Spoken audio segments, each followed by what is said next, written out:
Okay, we're back. It doesn't make any sense to preempt because he's going to get 3 from the card, another 2 from those cubes there is 5, minus 6 is -1. He always gets a minimum of 1 anyway, so there's no point in us spending APs to preempt.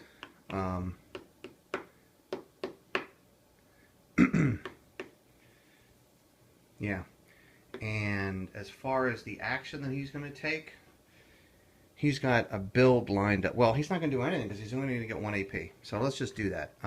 So it's his turn. He gets 1 AP. We roll for the instructions. 6 does not flip. 2 flips from expand over to raid.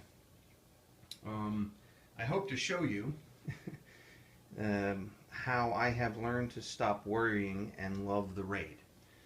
They used to scare me at first, but now if you manage your ferocity well enough, then raids are a good thing because you can get everybody away either by evading or negotiating or otherwise escaping, such that at the end of the raid nobody's caught and he goes down a morale, which remember is a victory point. So I like raids in general to do that. Okay, so we did this. He only has 1. He doesn't spend it, so it just sits there. They do accumulate, of course, and that's his turn. All right, our turn. We are definitely doing a passage of time so we don't lose all these wonderful counters down here. So let me adjust the camera so you can see what we're going to do. And let me get the passage of time reference because I have to do this every single time. It's only 11 steps. Okay, we can first of all let's put our women back. So we're allowed to put these counters back. Let's return our women to their rightful home. And we lost a man counter. So you can convert children into elders or adults. Let's take a child and convert him back into a man. So we are now back at full strength with our families. Over here, we could, this is an interesting decision. First of all, these 2 elders go up into the elder display. Let me just put them off here to the side for a second. So here's an interesting question. We have 1 elder counter left. We could convert these 2, well, actually there's only 1 left. We could convert one of them to an elder and the other one would just get wasted and load up. With my strategy for what I just told you about raids, having a lot of elders and using the cunning family of cards, which gives you extra action points and extra elder actions, that's how I like to drive my ferocity back down. So I like to have a lot of elders. So getting them all out would be attractive, but then we would waste one of these. The other option is actually to convert him into a man and put family D out with 1 hole in it, which I normally don't like to do, but you know what? I think we're going to do that. I think we're going to do that. Let's do that. It hurts you, I forget where. Somewhere you lose. Oh, it's right now in passage of time. That's where it hurts you. I've got to get the rule book. Hang on. Okay. It's going to hurt us, but I still think it's going to be overall a good idea. So we're going to convert this young man into a man, and we're going to put family D out. What happens first? Okay, family D gets to come into the game, so I get to put their counter down here, and then they start anywhere in the Canyon de Chelly, okay, in here. I don't think a raid is coming anytime soon, so we'll put him here. One of the things that you got to watch in this game is when a raid happens, the enemy will go towards the closest family in terms of movement points. So obviously they're going to go after these 2.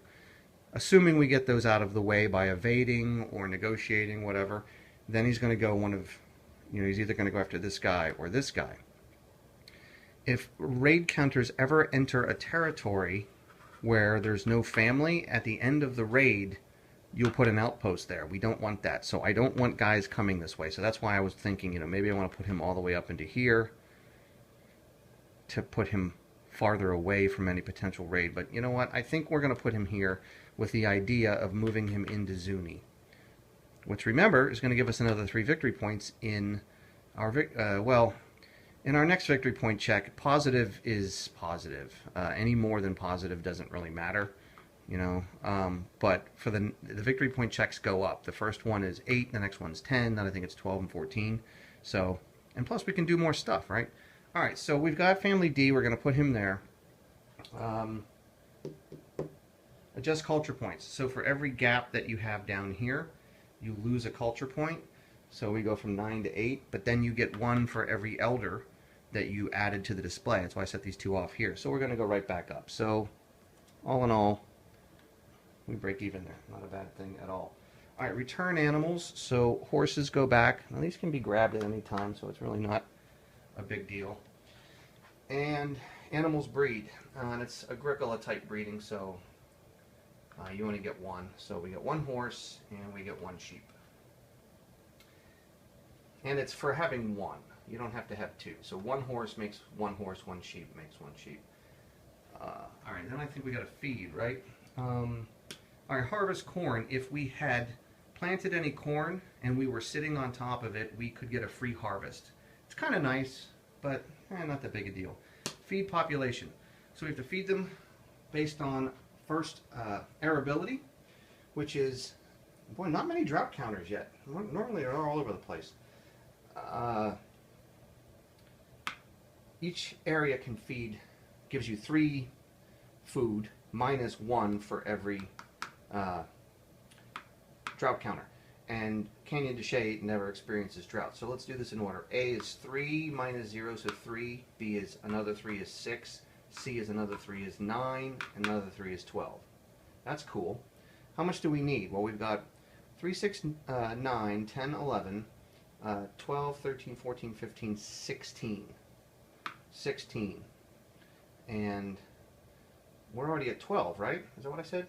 3, 6, 9, 12, plus 1 sheep, because sheep count as 4 food. And that's our 16.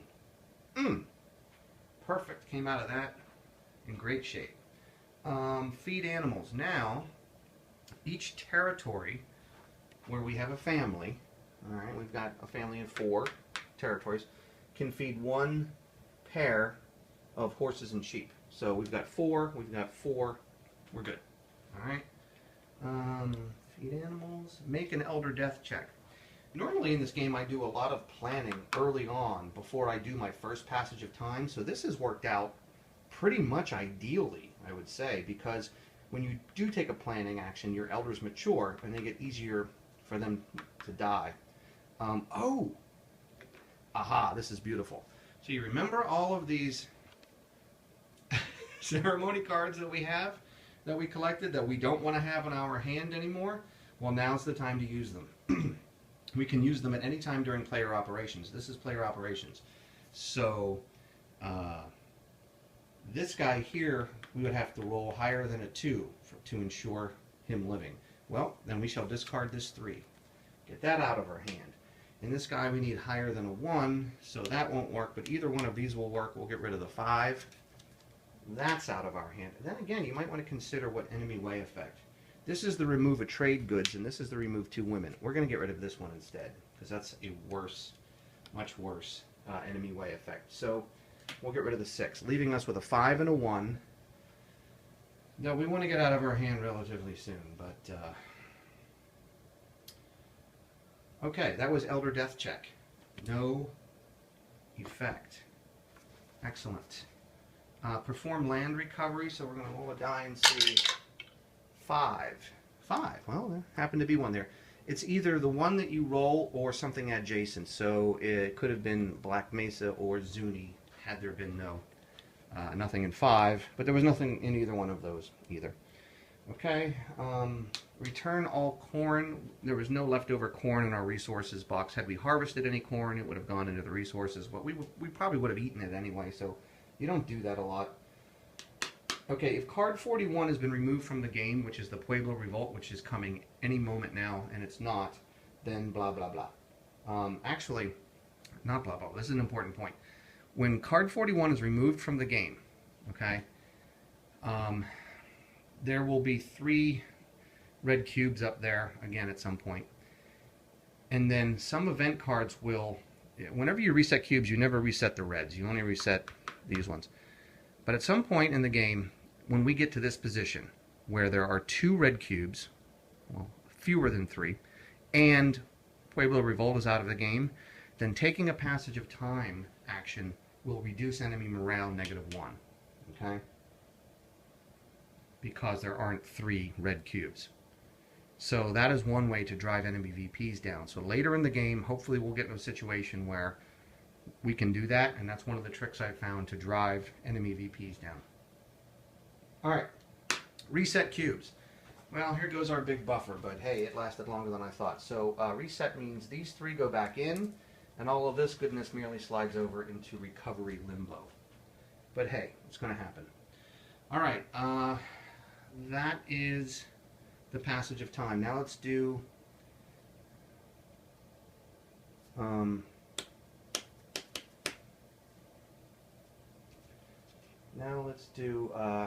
this.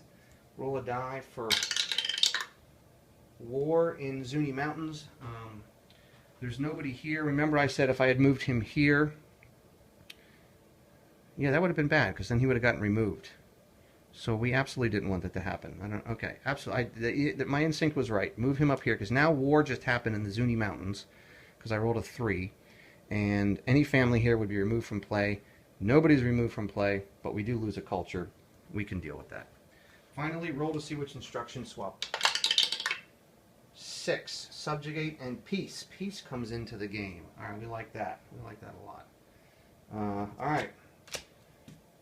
I bet you this is going to be that Pueblo Revolt. It's not. It's another ceremony, which means we've got to suffer the effect. All right. Remove a trade goods counter. We have no trade goods.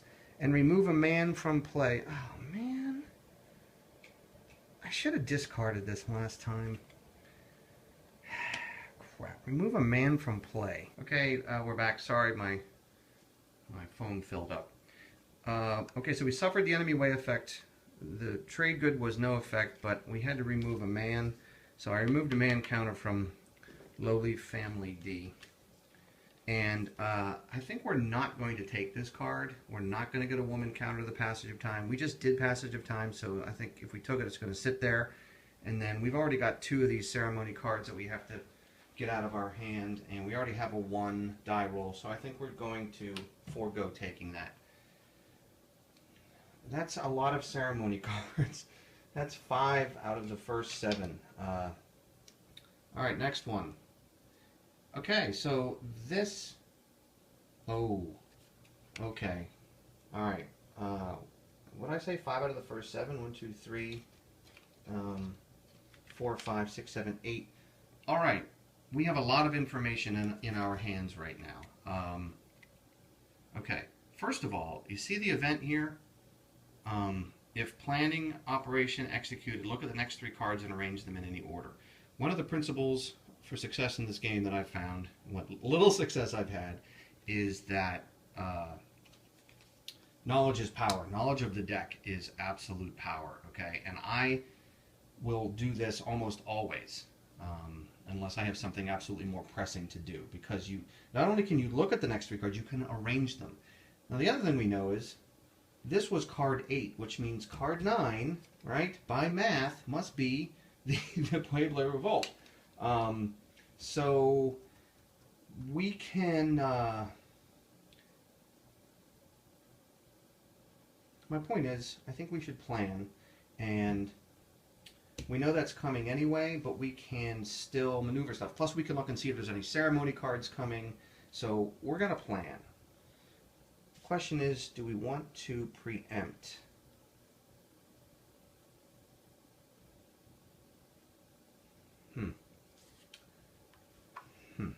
Well, we're going to plan and get APs back. So why don't we plan? He'll get 4 instead of 5, plus the 2 here is 6. And for 6, oh crap, he'll do a raid. I'm not ready for a raid. Well, we might be ready for a raid.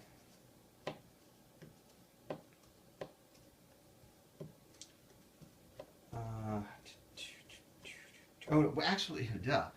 The Pueblo Revolt is coming, which is going to drain our APs. So we absolutely might as well use them. So let's just do that. All right, so we know we want to plan. Well, it might not be coming. It might not be coming because we're going to do this. So, man, I wish there was 1 less AP because then he wouldn't be able to do this. But he's going to get 6 even if we preempt. 4 and 2 is 6. All right, let's... Oh, but if we plan, we can try to reduce his ferocity. Sorry, it took me a long time to get there. All right, we're going to plan. We're going to preempt for 3 APs. That drains us down to 0, and now we're going to plan. We get a man, no, what is it, an elder counter? We get another elder counter, because that's the image on the card. Into the Passage of Time box. Collect 1 AP for each elder we have here. 1, 2, 5. Sweet. So we get 5 APs back. Then these guys mature. Oh, you know what would have been so smart was to... You know what? Screw it. Redo. I'm allowing us this redo. I forgot that this 1 can be used during planning. So, hey, I don't know how you play, but I give myself some take-backs sometimes. I totally forgot that a 1 can be used during planning, and that's an easy way to get rid of them, because I was thinking... you know, getting rid of it over here is not so good. So, yeah, I'm going to allow us this take back. All right, now each guy gets a roll, but we're going to turn in 2 of these 1s for 2 of these guys. All right, and that means the die rolls are automatically a success.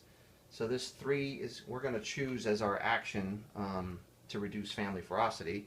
So this 3 goes down to a 1. Okay, where was he here?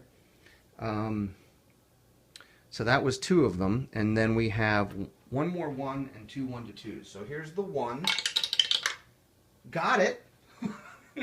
Got it. I got a 1 over there. Whatever. So he goes back to 0. Sweet. And then we have 2 1-2s, and let's see, I missed them both, 5 and 6. All right. Nonetheless, that was really cool. With a little bit of a take back there, but that's okay. Those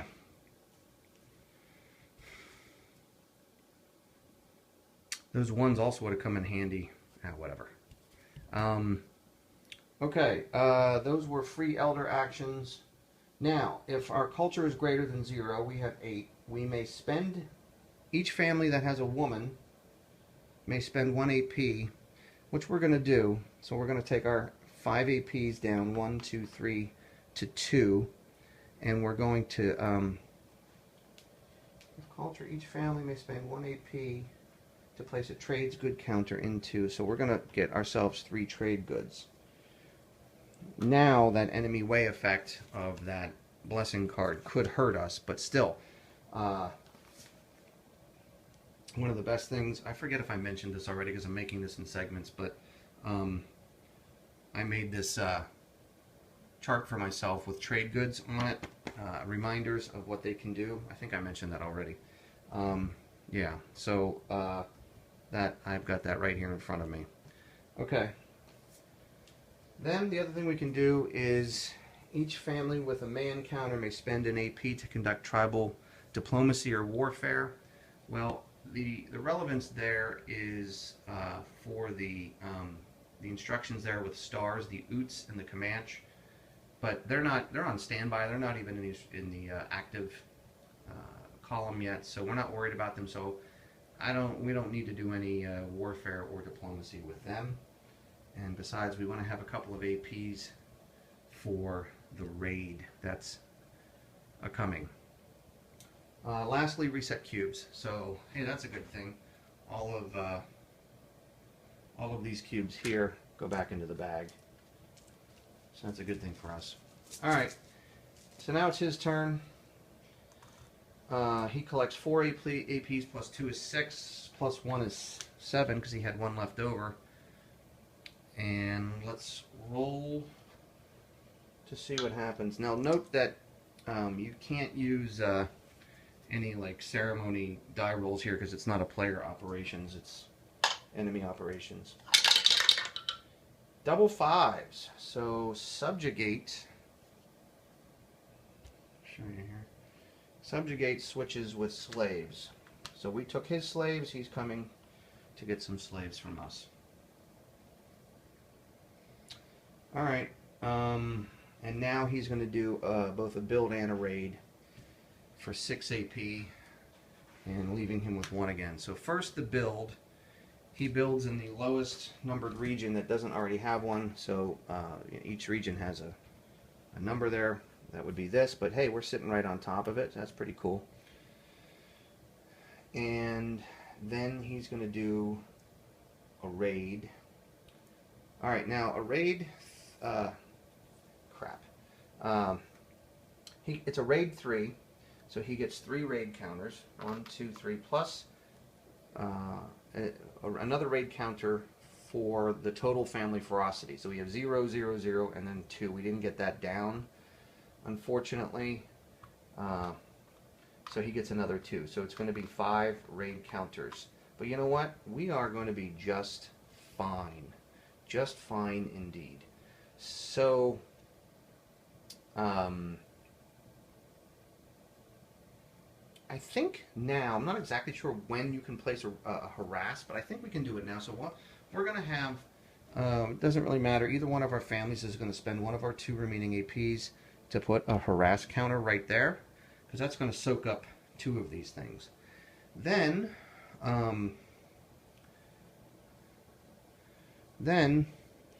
the raid's going to begin. So the first raid counter goes here and encounters this family, and this family has to decide to evade or to negotiate. Certainly, you know, I haven't really done much ambushing. I wonder if I should have left his ferocity.